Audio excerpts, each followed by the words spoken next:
Et...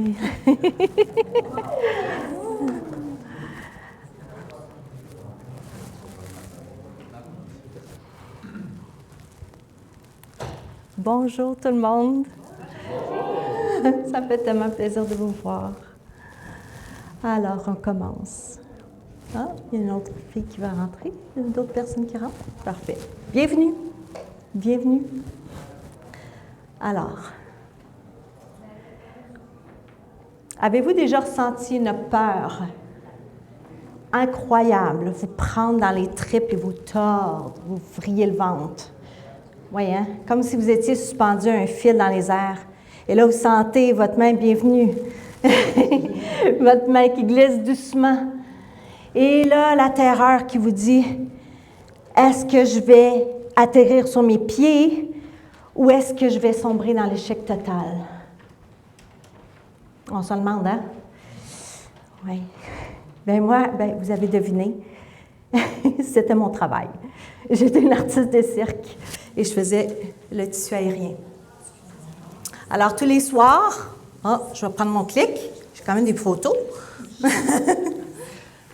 Tous les soirs, je performais dans un cabaret à Berlin et j'étais artiste de cirque et j'étais chanteuse de jazz également. Et c'est ça. Et tout retenait ma vie était retenu par ça, le mousqueton. OK? Il fallait que ce soit bon. Alors,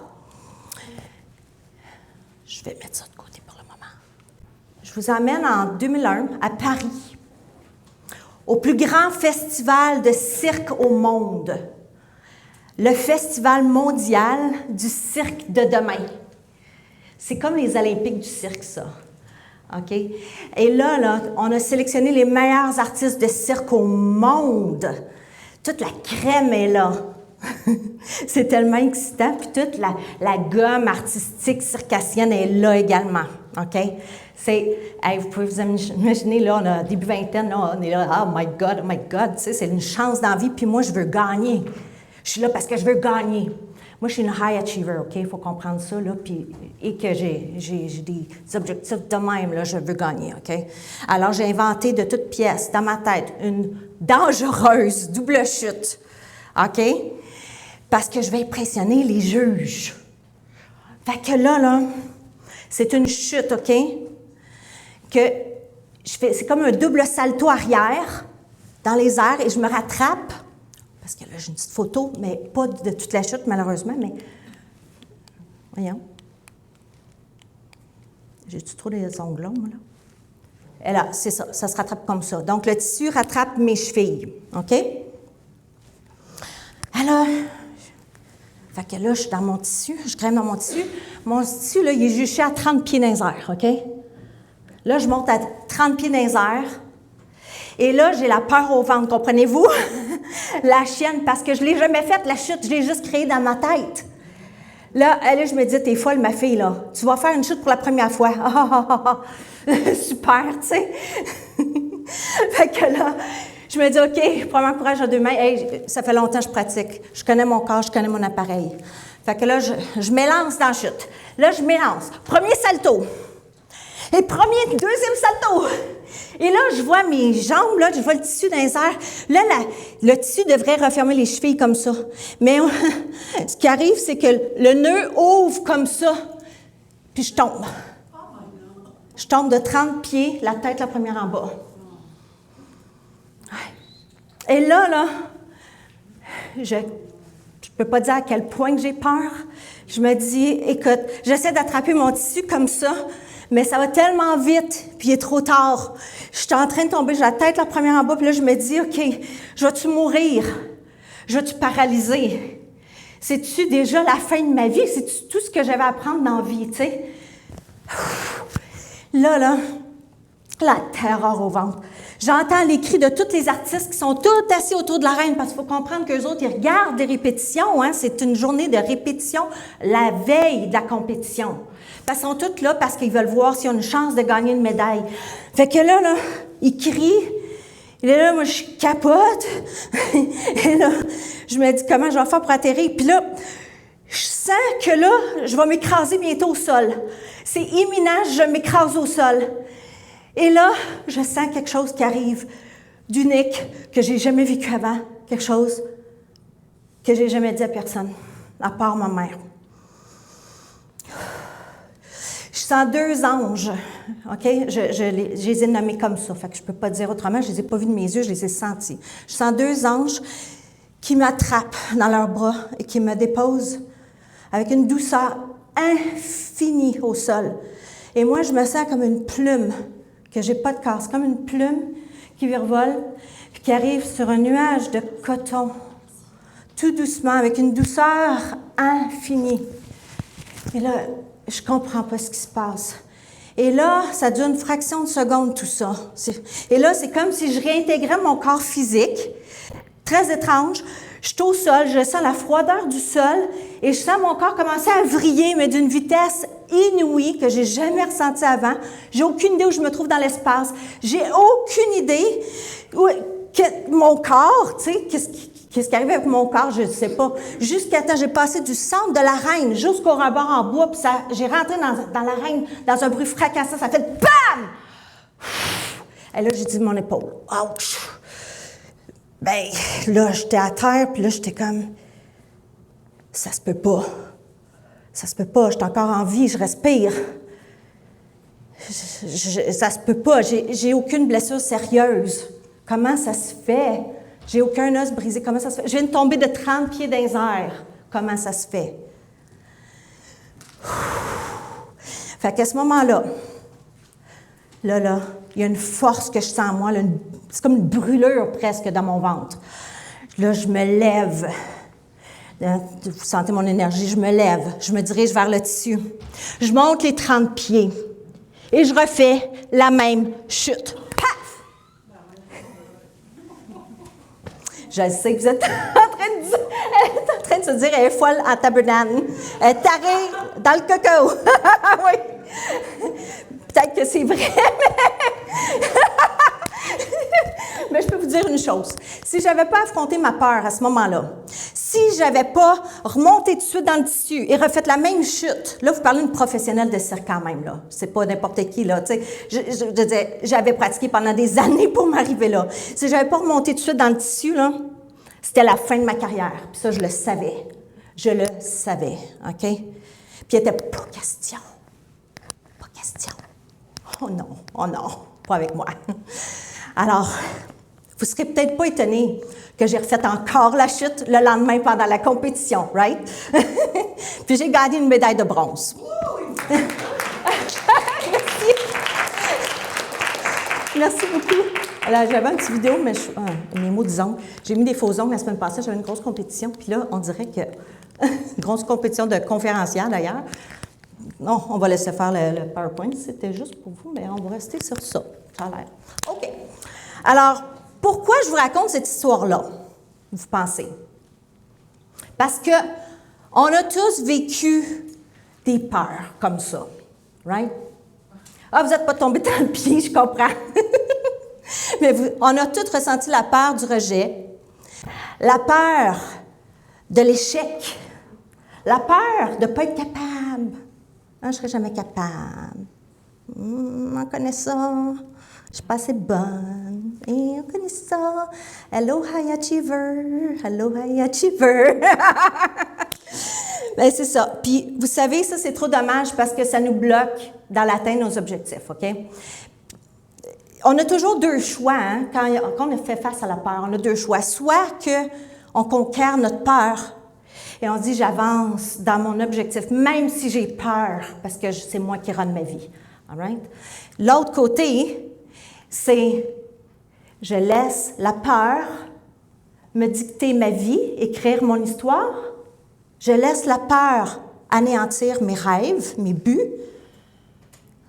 Combien de rêves ont été détruits, abandonnés à cause de la peur?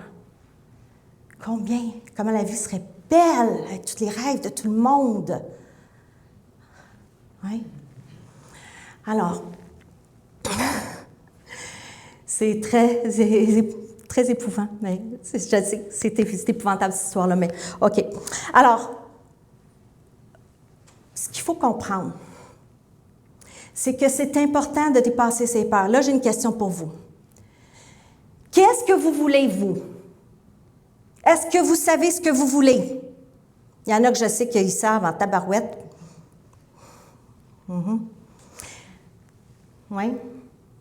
Mais je peux vous dire que 70% de mes clients, clientes, quand ils commencent avec moi, ne savent pas ce qu'ils veulent. Ils pensent qu'ils savent, mais ils ne savent pas vraiment. Ils savent ce qu'ils ne veulent pas, mais pas ce qu'elles veulent. OK? Ça, c'est surtout les femmes. Pourquoi? Mais ce n'est pas de leur faute. C'est parce que les femmes, on est éduquées à mettre les besoins et les désirs de nos enfants au centre de notre vie, les besoins et les désirs de notre mari au centre de notre vie, les besoins et les désirs de notre famille au centre de notre vie. Ensuite, c'est les besoins et les désirs de nos collègues, de nos employés et de tout le monde, à part nous autres. Alors, avec les années, on oublie qui on est, on s'oublie. Ah, il y en a qui disent oui. OK? On s'oublie puis on oublie nos désirs. Il faut se rappeler qu'on est un être humain capable de tellement plus. Tellement plus. Et pourquoi? Je lisais un article récemment qui m'a vraiment touchée, C'est même pas dans mon script, là. Je veux vous le partager parce que ça m'a touchée. Il y a une étude qui a été faite, qui vient d'être faite, OK, sur la tranche des 18-35 ans. Et on assiste à quelque chose d'épouvantable. Ces jeunes filles-là, OK, vivent dans une dépression, une espèce de... sont perdus, ils ne savent pas ce qu'ils veulent, OK? Il n'y a jamais eu de problème au niveau émotif, au niveau mental, que maintenant dans cette tranche d'âge-là, depuis les 2 dernières décennies. OK? Et moi, là, j'ai envie de dire à ces filles-là, si vous avez des jeunes femmes comme enfants, là, encouragez-les, aimez-les de toutes vos forces, parce que c'est un besoin criant en ce moment dans la société, d'aider ces jeunes filles-là. Puis je parle des femmes, les gars aussi, mais les femmes, c'est 2 fois plus que les hommes. Pourquoi? L'Internet, peut-être? Ah, tiens, je suis rendue. Non, mais on consomme le téléphone puis l'Internet, ça n'a pas d'allure. Ah, tu le fais? OK. Ah, merci. Alors, pourquoi est-ce que... On peut se demander, hein, pourquoi est-ce que j'essaie, moi, de travailler tellement fort que je n'atteins jamais mon but? Hein? Pourquoi que je travaille de plus en plus fort, ma paye ne grossit pas au bout de la ligne? Pourquoi est-ce que j'attire toujours le même genre de personnes toxiques dans ma vie? Pourquoi est-ce que j'ai toujours des pensées négatives? Pourquoi est-ce que je me tiens avec du monde qui ne me respecte pas? On peut se le demander. C'est à cause de votre mindset. Là, je sais, mindset, hey, c'est à mode, là. On entend mindset partout. Je suis quasiment écœurée de dire le mot mindset, mais c'est la réalité, OK? Puis le mindset, c'est quoi, en fait? C'est la programmation mentale. OK? Puis dans toute votre programmation mentale, il y a vos paradigmes, il y a vos pensées limitantes, il y a vos habitudes, il y a vos addictions, il y a votre façon de penser, votre façon de prendre des décisions, comment vous voyez le monde, votre image de soi, etc. Tout se passe dans cette programmation mentale-là et c'est pour ça qu'on en parle tant. Et pour ça que c'est tellement important. Et l'affaire, vous savez, atteindre un but, atteindre un succès, atteindre ce qu'on veut dans notre vie, OK? C'est la science qui dit ça, c'est 95%. Tu peux l'avancer, hein? 95% le mindset et seulement 5% stratégie. Et pourtant, ouais, ça marche-tu, là? J'aime ça, des photos. Ah, ben voilà. La programmation mentale est là, OK? Et le succès, là, tout votre succès se passe ici. OK? Pas en haut. Et pourtant, ben, les stratégies, c'est dans le conscient, mais votre programmation mentale, votre mindset est dans le subconscient. OK? Alors, moi, là, j'ai une maîtrise en gestion des arts, OK? Je peux vous faire un super plan d'affaires, j'ai eu 100% à UHSC, OK? Mais ce n'est pas ce qui va vous amener au succès, clairement, c'est pas ça. OK? C'est pas ça. C'est votre mindset. Moi, là, quand j'ai fini ma maîtrise, je me suis ramassée dans une entreprise, que je tairai le nom, une entreprise artistique. À chaque fois que je mettais les pieds dans la plage, j'avais l'impression que je mourais à petit feu. J'ai pris 50 livres en quelques mois et j'ai été déclarée en burn-out, en dépression nerveuse. Oh! Parce que je m'obligeais de rester là parce que j'avais acheté une maison, fait qu'il fallait bien que je fasse de l'argent. OK? C'est ça. Là, alors, vous savez, le programme mental, qui est, lui, dans le subconscient, bien, vous avez peut-être déjà entendu qu'il a été créé de toutes pièces à la petite enfance, right? Mais la science qui a dit, c'est qu'on commence à être programmé 3 mois avant notre naissance. OK? Alors, 3 mois avant votre naissance, je vous invite, si votre mère est encore vivante, de demander à votre mère qu'est-ce qu'elle a vécu les 3 mois avant votre naissance. C'est vraiment intéressant. Parce que tout ce qu'elle a vécu a rentré dans votre subconscient directement puis a formé tous vos résultats que vous avez aujourd'hui dans votre vie. Tout ce qui se passe dans votre vie aujourd'hui. C'est quand même incroyable. Jusqu'à l'âge de 6-7 ans. OK? Après, on commence à former notre conscience. Alors, je comprends que, tu sais, je dis, OK, je comprends la théorie, mais comment est-ce qu'on fait? OK, bon, je vais aller encore plus loin. Une étude sur la plasticité du cerveau humain qui a découvert que nous, les humains, on est conscients de ce qu'on dit, ce qu'on fait, 5 % du temps seulement. Et ça, là, le 5 %, c'est quand on apprend quelque chose de nouveau. On apprend à conduire une voiture, là, ça prend notre conscience parce que là, wow, il se passe bien des affaires, tu sais. Mais 95 % du temps, on vit littéralement comme des robots. Parce qu'on vit à travers ça. On n'a pas à réfléchir, puis c'est pour ça que je parle des ordinateurs, parce qu'on est tellement addict à notre téléphone qu'on n'a même plus besoin de réfléchir. Le téléphone décide pour nous autres. Wow! Puis là, bientôt, on va se mettre une chip, là, dans le corps, puis on va communiquer avec l'ordinateur, puis on va perdre notre âme. Wow! Super! T'sais? Puis là, le monde va dire hey, « je suis bien plus intelligent ». Ben oui! Super! T'sais? Fait que... c'est pour ça que je donne des conférences, comprenez-vous, là? C'est ça. J'ai une cliente. J'ai besoin de vous parler de cette cliente-là. Parce que vous savez, moi, je suis coach certifiée en neurosciences puis en mindset avec Bob Proctor, OK?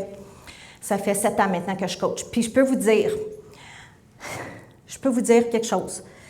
C'est incroyable le pouvoir qu'on a sur notre vie. Jusqu'à là, je vous parle juste de...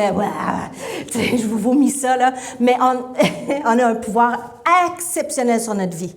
Malheureusement, pourquoi on existe? C'est parce qu'on n'apprend pas ça à l'école, comment avoir du pouvoir sur notre vie. On apprend à faire des beaux plans d'affaires, des belles planifications stratégiques, mais pas à travailler à partir de qui on est. OK? Et c'est pour ça que c'est tellement important. OK? J'ai eu une cliente, je dois taire son nom, mais cette cliente-là, je l'ai vue pendant 2 ans, toutes les semaines. OK? Cette cliente-là, quand je l'ai rencontrée, était en prison. Et pas en prison mentale, c'est presque pire, moi, je dirais. C'est la prison mentale, émotionnelle et physique.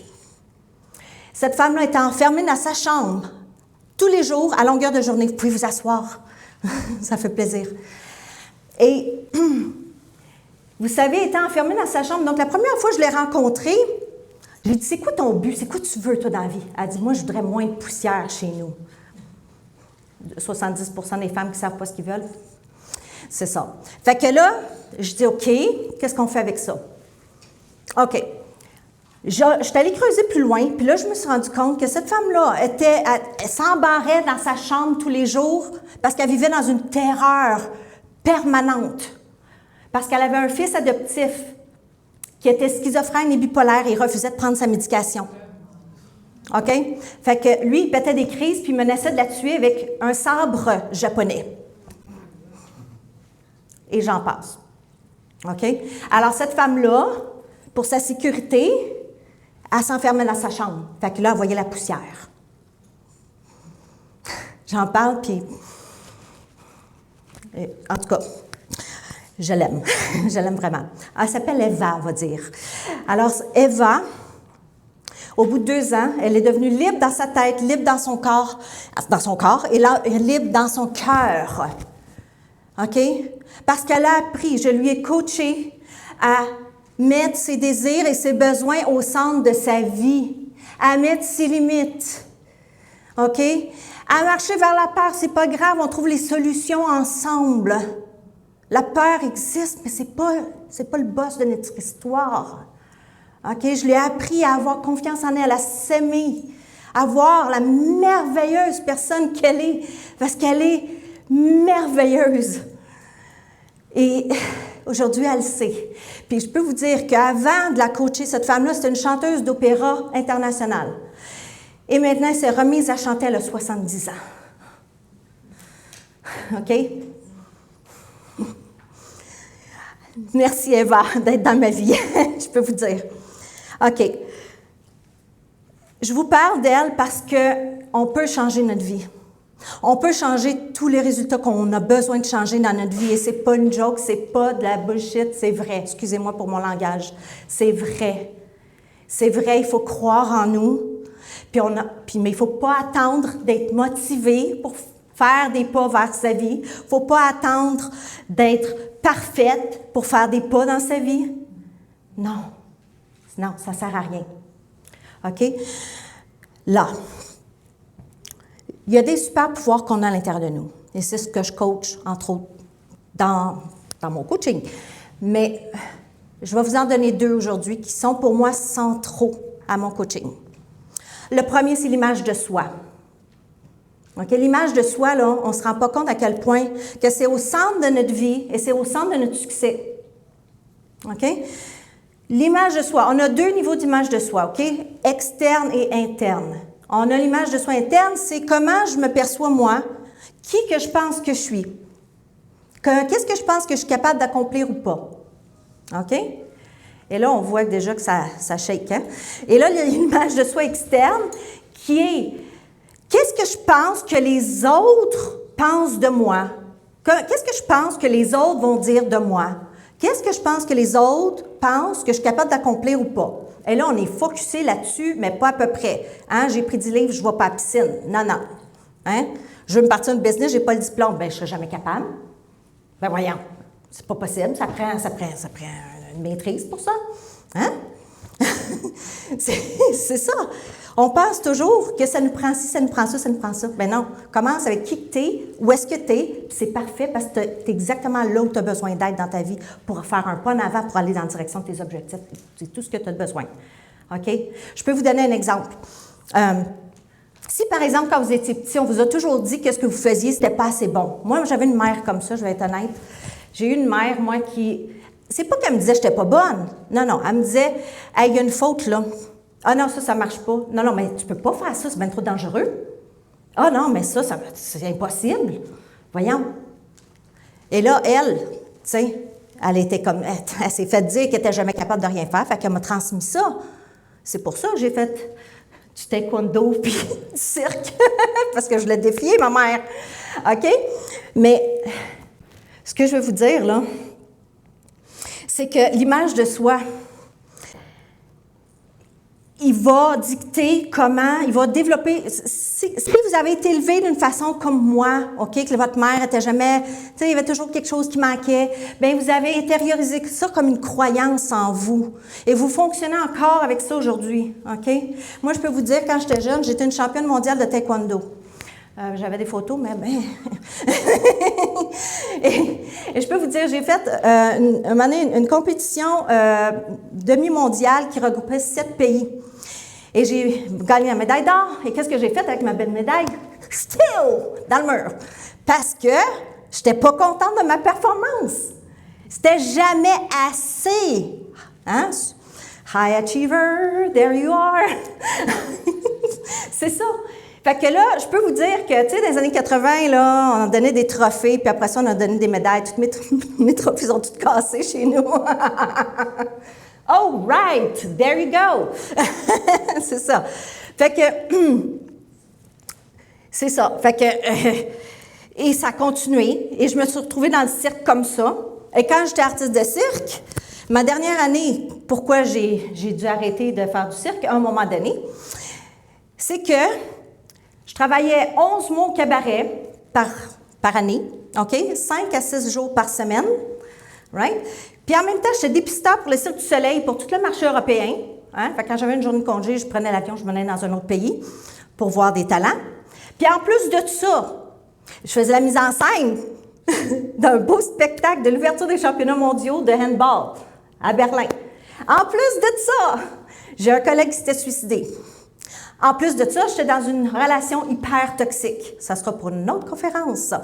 Mais... oui, on en a parlé tantôt. Mais c'est ça. Fait que ce qui est arrivé cette année-là, hein, c'est que j'ai fait 3 burn-out. Et j'ai failli mourir 2 fois pendant ce temps-là. OK? Et 3 semaines après, on me retrouvait sur mon tissu. Pourquoi? Parce que j'avais acheté une maison à Montréal, un triplex, puis il fallait que je paye le mortgage. Et ouais, c'était bien plus important que ma santé.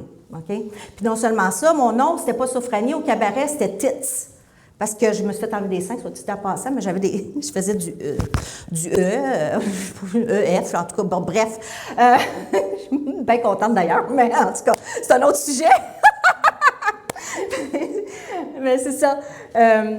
C'est ça. Fait que j'en avais plein. J'étais plus capable d'en prendre. Puis, encore une fois, je vous dis ça parce que je suis sûre qu'il y en a d'entre vous là, qui est plus capable d'en prendre, qu'il y en a trop. Ah non, pas de 5 minutes. OK, on va jumper. Le deuxième super pouvoir là, que je veux vous parler, c'est les standards. Puis les standards, c'est comment on gère sa vie. Comment est-ce qu'on met des limites dans sa vie? Parce que les standards, là, moi, là, j'ai toujours les plus beaux résultats avec mes clients quand on travaille sur l'image de soi avec les standards. Parce que les standards, c'est être capable de dire non. Ça veut dire être capable de mettre des limites. Ça veut dire de ne pas entretenir des relations que ça ne marche pas à 2 sens. OK? Puis qui nous vide de l'énergie, puis qui nous prend toujours des affaires. Pourquoi on maintient ça? En as-tu vraiment besoin? OK? À un moment donné, il faut faire du ménage, là. Tu sais? Il y en a qui rient, ils se reconnaissent. Ben oui, c'est ça. Puis, les standards on établit des nouveaux standards à partir d'une nouvelle image de soi. Puis c'est comme ça que je coach. Je commence toujours avec ça. Je commence avec d'autres choses, mais en tout cas, ça, c'est le cœur. OK? Maintenant, j'ai un petit cadeau pour vous pour terminer. On va fermer les yeux, tout le monde, puis on va mettre une main sur le cœur. Et on va prendre une grande respiration. On va inspirer 5 secondes et expirer 10 secondes. On y va. On inspire. On expire. Ceux qui font le temps peuvent le faire aussi. Maintenant, connectez avec une personne que vous aimez de toute votre âme et je vous encourage que ce soit vous-même. Et connectez émotionnellement avec cette personne-là. Et maintenant, je vais vous dire une phrase. Répétez à voix haute après moi. Je suis beaucoup plus forte et plus fort que mes peurs. Je suis forte, fort et puissante, puissant. Je suis forte et puissante. Super. Et je suis prête à faire un pas dans la direction de mes rêves.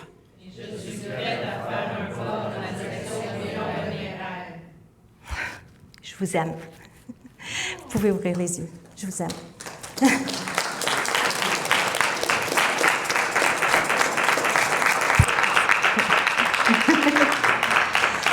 Pour les intéressés, j'ai une masterclass de 3 jours qui commence lundi, mardi. Ben oui, c'est ça, super. Il y a aussi le code QR. Si ça vous intéresse, c'est gratuit, complètement. Donc, voilà. Bienvenue. Merci. Vous êtes très bienvenue. Merci.